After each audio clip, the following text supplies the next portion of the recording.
تو اس کا نام اسپیسیفکلی عرب اسپرنگ ہی کیوں ہے؟ اس کو اسلامک اسپرنگ بھی کہہ سکتے تھے یا اس کو فریڈم اسپرنگ بھی کہہ سکتے تھے، عرب اسپرنگ کیوں کہا جاتا ہے؟ دیکھیں، یہ جو بھی معاشرے ہوتے ہیں نا، ان کی آئیڈینٹیز ہوتی ہیں، شناخت ہوتی ہے، اور جو شناخت ہے نا وہ ڈٹرمن کرتی ہے آپ کی جغرافی، کہ جس ٹیریٹری کے اندر صدیوں سے آپ رہ رہے ہوتے ہیں.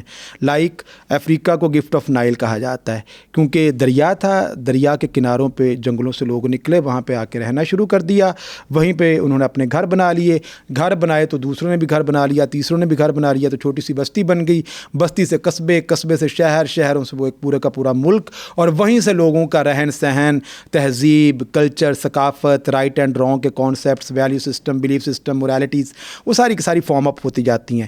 بالکل اسی پیٹرن پہ جب ہم لفظ عرب کی بات کرتے ہیں تو ہمیشہ جب بھی ہم لفظ عرب کہیں گے تو ہم کہیں گے یہ شاید مسلمان ہی ہیں، ٹھیک ہے، حالانکہ بہت سارے کرسچن عرب بھی موجود ہیں عرب ورلڈ کے اندر. اگر آپ لیبنن کی بات کریں تو لیبنن کے اندر 3 جو فیکشنز ہیں وہ صرف کرسچنز کے ہیں، but they are Arab. In Iraq they are Christian Arabs, وہاں پہ کرد بھی ہیں، وہ ایک اور کمیونٹی ہیں. جب ہم اسلامی دنیا کی بات کرتے ہیں تو یہ ریلیجن اورینٹڈ آئیڈینٹی ہے آپ کی. جب ہم عرب ورلڈ کی بات کرتے ہیں تو یہ ایک جغرافیکل ڈیفائنڈ کونوٹیشن ہے کہ اس جغرافی میں رہنے والی جو دنیا ہے یہ عرب ورلڈ ہے. سیکنڈ ورلڈ وار کے بعد بہت ساری عرب ریاستیں جو تھیں وہاں پہ ڈکٹیٹرشپ، اتھارٹیرین سسٹم ہی کیوں آپ کو نظر آتا ہے، اور وہ لوگ کسی نے بھی آ کے اسلامی سسٹم کی بات نہیں کی. مصطفیٰ کمال پاشا جو تھا، جیسے ہی عثمان امپائر کولیپس ہوتی ہے تو وہ پہلا شخص تھا، حالانکہ ٹرکی جو تھی وہ ہب تھا نا خلافت کی، وہیں سے تو خلافت پروان چڑھی تھی. عثمان ہم نام اس لیے، عثمان سے وہ نام نکلا، سلطنت عثمانیہ، ارطغرل، عثمان، اور اس کے بعد کی ریاست. اچھا، اب اس سینیریو میں جب آپ دیکھتے ہو کہ آتے ہی مصطفیٰ جو کمال عطا ترک تھا اس نے سیکولر ریاست کی بنیاد رکھی. عثمان امپائر کے کولیپس کے بعد جو عرب ورلڈ تھی نا وہ 2 حصوں میں ڈیوائیڈ ہو گئی. ایک وہ تھی جو کہتی تھی کہ ہم نے فیتھ بیسڈ پولیٹیکل سسٹم کو لے کے چلنا ہے، فیتھ بیسڈ خلافت کا نظام جو ہے. اگرچہ بہت سارے لوگ کہتے ہیں کہ خلافت ایک سیاسی نظام نہیں ہے، یہ ایک ٹرم ہے بیسیکلی، اسلام کا ایک سیاسی نظام ہے، اس کے تابع جو نظام ہوگا اس کو آپ خلافت کہہ رہے ہیں. تو انہوں نے کہا کہ ہمیں خلافت کو ہی قائم رکھنا چاہیے، کیونکہ اسلام کا جو نظام ہے نا وہ یونیورسل پولیٹیکل سسٹم ہے، یونیورسل آرڈر کی بات کرتا ہے. ایک طرف دارالاسلام ہے، ایک طرف دارالحرب ہے. آپ اسلام میں آ جاؤ ورنہ آپ کے خلاف جنگ ہے، اگر آپ جنگ نہیں کرنا چاہتے جزیہ دو، ہم آپ کو پروٹیکٹ کریں گے. یہ اسلامک یونیورسل آرڈر کی. لیکن جو ویسٹرن ریاستی نظام ہے وہ 1648 کے اندر ایک ٹریٹی آف ویسٹفالیہ ہوا تھا. وہ ویسٹفالین سسٹم ہے کہ یہ بھئی یہ میری ڈیفائنڈ جغرافی ہے اور اس کا ریاست کا نام یہ ہے، ٹھیک ہے، یہ برطانیہ ہے، یہ یوک ہے، یہ فلاں، یہ فلاں، یہ فلاں، ٹھیک. لیکن اسلام کوئی ڈیفائنڈ باؤنڈری کی بات نہیں کرتا. جیسے اقبال نے کہا تھا، نیل کے ساحل سے لے کے تاب کھا کے کاشگر، یہ ساری اسلامی دنیا ہے، ٹھیک ہے.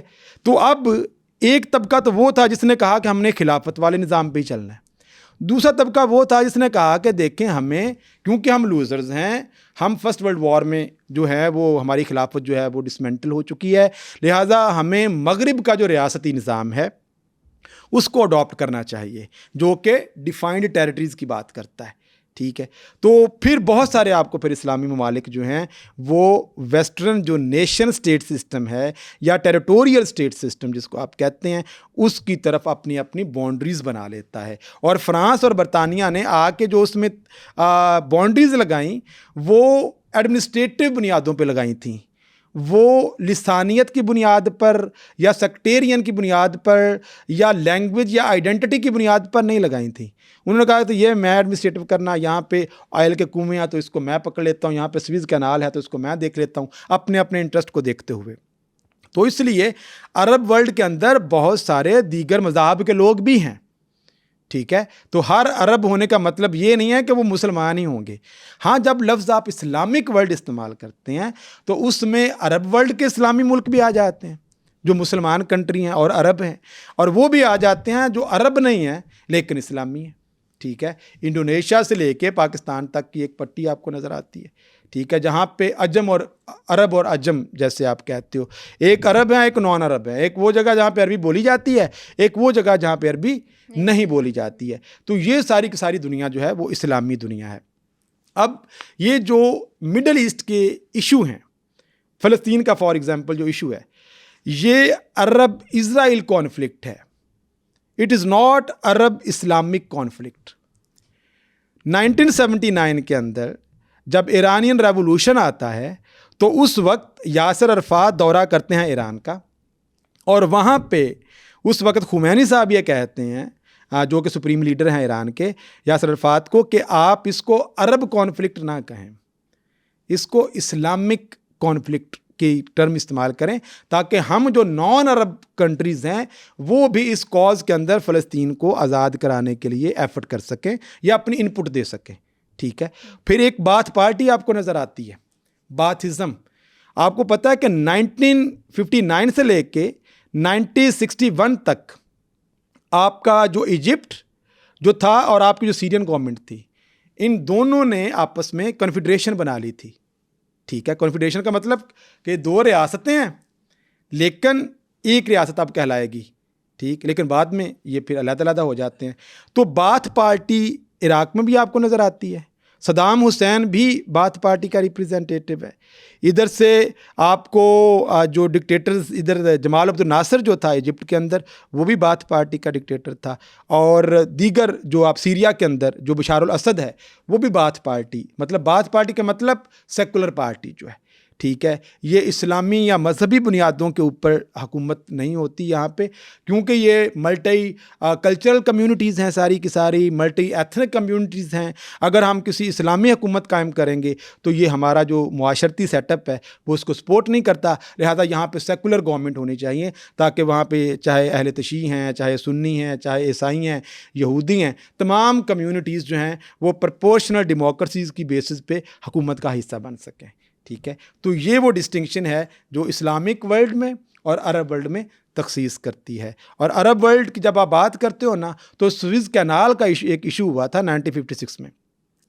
تو اس وقت جو جمال عبد الناصر تھا نا, وہ عرب ورلڈ کا ہیرو بن گیا تھا, کیونکہ سوئز کینال کے اوپر فرانس نے اور برطانیہ نے اٹیک کر دیا کہ اب جب ایجپٹ نے کہا کہ اس کینال کو میں نیشنلائز کرتا ہوں, اپنی قومیت میں لیتا ہوں, تو انہوں نے اٹیک کر دیا کہ یہاں یہ تو ہم نے بنائی تھی, لہٰذا ہم ہی یہاں پہ رہیں گے. امریکہ آ کے فرانس کو اور برطانیہ کو چیلنج کرتا ہے کہ یہاں سے نکل جاؤ, صرف اس وجہ سے کہیں ایجپٹ جو ہے وہ سوویت یونین کی طرف نہ چلا جائے. ٹھیک ہے. وہی جو میں نے کولڈ وار کی پہلے بات کی تھی. تو اس کے نتیجے میں جو عرب ورلڈ وہ یہ سمجھتی ہے کہ یہ جمال عبد الناصر تھا جس نے برطانیہ کو, جو کہ سیکنڈ ورلڈ وار سے پہلے سپر پاور تھا, اسی کی طاقت تھی, اس کو بھی ڈیفیٹ کیا اور فرانس کو بھی اس نے ڈیفیٹ کیا. لہٰذا جمال عبد الناصر جو ہے نا وہ ایک بہت بڑی اتھارٹی بن کر عرب ورلڈ کا ریپریزنٹیٹیو بن کے نظر آتا ہے.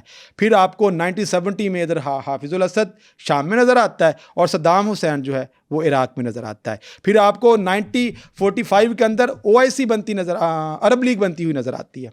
عرب کنٹری 7 ممالک بناتے ہیں, اب 22 اس کی ریاستیں ہیں. ٹھیک ہے. تو ایک عرب سمٹ آپ کو پھر نظر آتا ہے. تو یہ ایک عرب جو آئیڈینٹی ہے, یہ عرب سپیکنگ کنٹریز جو ہیں وہ عرب ورلڈ ہے. وہ اسلامی ملک تو ہوں گے لیکن بہت سارے عرب جو ہیں وہ نان اسلامک بھی ہیں, بہت سارے کرسچن بھی ہیں, بہت سارے جوز بھی ہیں, اور دیگر ان مذہب سے بھی ان کا تعلق ہو سکتا ہے.